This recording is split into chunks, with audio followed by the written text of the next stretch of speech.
Al análisis internacional de la invasión de Rusia a Ucrania con nuestro especialista y analista Alberto Ruscolequier para saber qué está pasando, Albert, con estas situaciones de tensión constante de cara a una resolución. ¿Qué pasa entre ambos presidentes?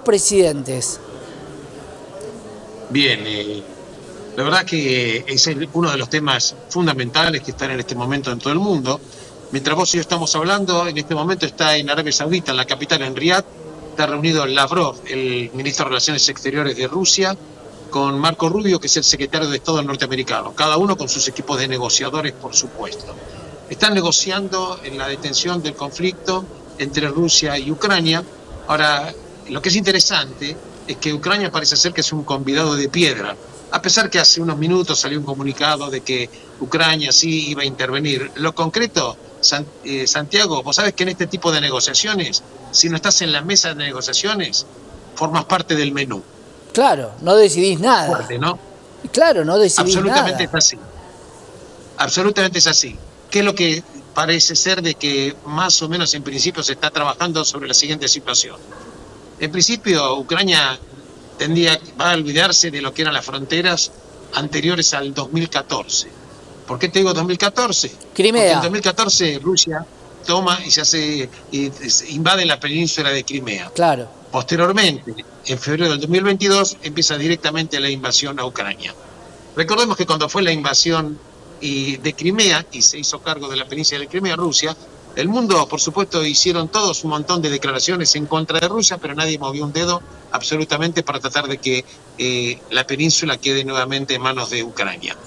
Lo concreto, que luego del año 2022, 24 de febrero del 2022, que empieza la invasión de Rusia a Ucrania, Ucrania en este momento ha perdido aproximadamente el 20% del territorio.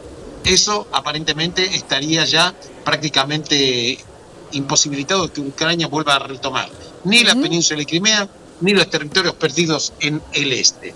También va a tener que renunciar inevitablemente Ucrania, aparentemente de acuerdo a lo que se está evaluando en estas negociaciones, de que Ucrania va a tener que renunciar permanentemente a integrar a la OTAN, que ahora voy a comentarte el tema de la OTAN, que está un poquitito de capa caída, que tampoco la OTAN fue ni siquiera consultada ni en la mesa de negociaciones.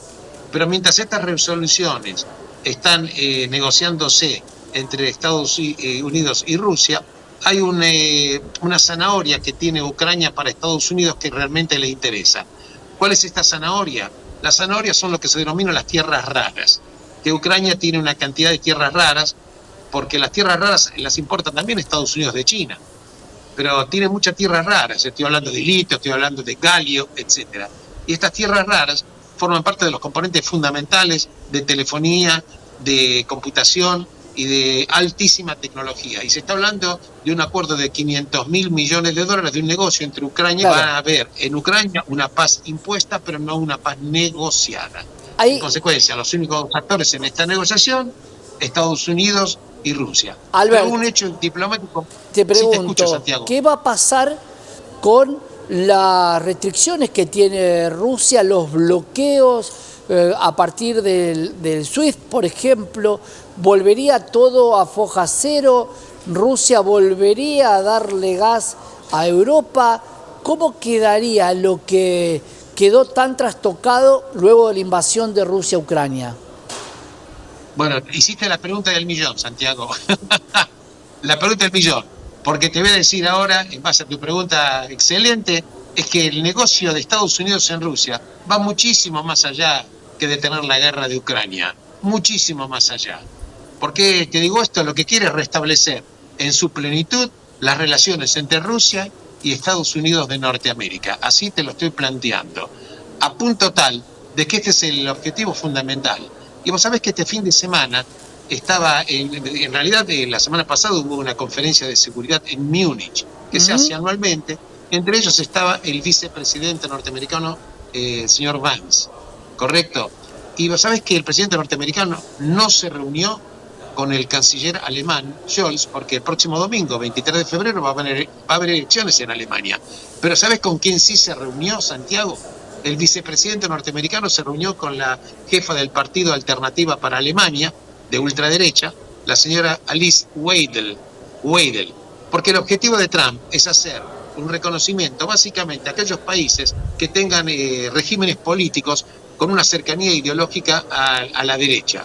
Concretamente he hablado de Meloni, que lo tiene, concretamente hablo de Hungría, Víctor Orbán, y la verdad es que no sabemos cuál es el resultado de las elecciones en Alemania, pero está marcando Trump que básicamente va a tener, prácticamente es como si hubiera dos Europas, una Europa que le va a prestar una atención en la medida en que esos países estén alineados ideológicamente con Estados Unidos, y otra Europa en la cual, bueno, tendría otro tipo de tratamiento. Y tu pregunta es fundamental porque lleva a otra pregunta, porque si finalmente Trump llega a un acuerdo con Putin, que va a llegar, y las restricciones de todo tipo se levantan entre Estados Unidos y las sanciones de Estados Unidos a Rusia, la pregunta sería, ¿qué sentido tendría que Europa le siga manteniendo sanciones a Rusia, privándose también de ese comercio internacional que eventualmente le provocó un daño bastante importante? Claro. Recordemos que Alemania tuvo que suspender la inauguración del gasoducto del Nord Stream 2, exactamente, que lo habías comentado vos aquí hace un tiempo en forma correcta y certera. En consecuencia, estamos viendo que un mundo que está cambiando total y absolutamente. Trump ejerciendo la política de la fuerza, el peso militar, el peso geopolítico, el peso económico, y acá está dibujando absolutamente otra situación. Y te quiero comentar esto, una información que me llegó en estos últimos días, que bueno, aparentemente habría un intento de los chinos de hacerse, de manifestar un interés muy, pero muy importante de una siderurgia de las más importantes, o quizás la más importante de la República Argentina. No sería el primer acercamiento que tiene, pero esto sería con consecuencia de que, bueno, eventualmente las restricciones que le puso Trump, por ejemplo, a la importación de acero, a la importación de aluminio, ¿te acordás que esto ya la semana pasada?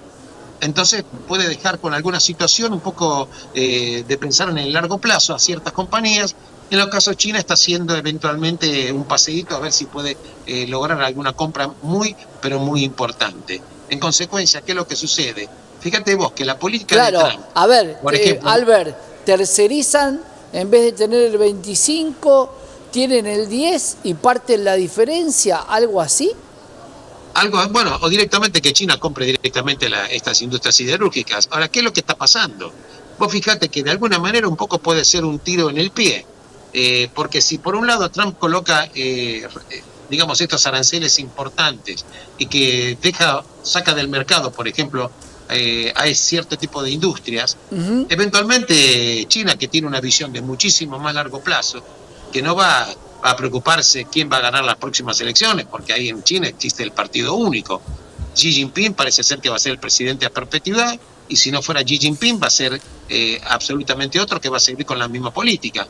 En consecuencia, ¿por qué te digo esto? Porque si Estados Unidos quiere cuidar a América Latina en el sentido de que no haya una intromisión más importante que la que ya tiene China en América Latina, la política de los aranceles a los países latinoamericanos que van a exportar productos a Estados Unidos, a muchas empresas la va a sacar fuera del mercado. Sin duda. Entonces, ¿en manos de quién va a quedar todo este entramado industrial? Sin no duda. Sé, quizás estoy anticipando un poco, pero es lo que yo estoy viendo en este momento. En pocas palabras, parecería ser de que sería más, entre comillas, tomarlo con comillas, que China, por un lado, es verdad que tiene una pulseada geopolítica con Estados Unidos, pero Rusia, en estas negociaciones, quizás la política norteamericana que fue esbozada en la teoría en su momento por Henry Kissinger, con quien hablé contigo la semana pasada, es que la verdad que Kissinger que decía que no hay que enojar a Rusia, porque Rusia, enojada, con problemas, se va a colocar en los brazos de China.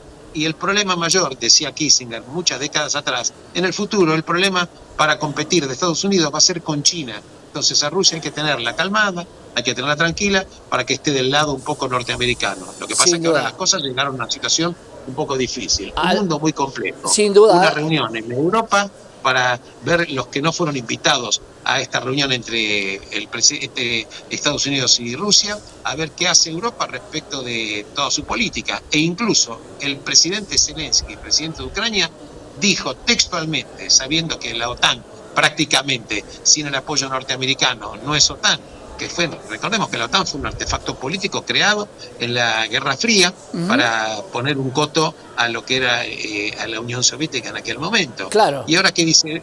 Entonces, Vladimir Zelensky, ¿qué dice? Bueno, señores, pensemos en una fuerza militar europea sin Estados Unidos, porque cuando Europa tenga un problema, tengo mis serias dudas, y cito textualmente a Zelensky, de que Estados Unidos venga en ayuda de un país europeo. Es excelente. Y la situación con China, China siempre le va a encontrar la vuelta para este cuento chino para o comprar empresas y tener los productos con un 10% de aranceles, poderío económico no le falta. Albert, para la próxima quiero que, hablando de tiros en el pie, me cuentes qué va a pasar si Ucrania reactiva toda la parte de agricultura y fertilizantes en el mundo. ¿Te parece? Perfecto, me parece un tema muy importante y muchas gracias por el contacto, Santiago. Gran abrazo. Alberto Ruscolequier, nuestro analista internacional, y la reunión entre los presidentes, no de Ucrania, sino de Rusia y Estados Unidos.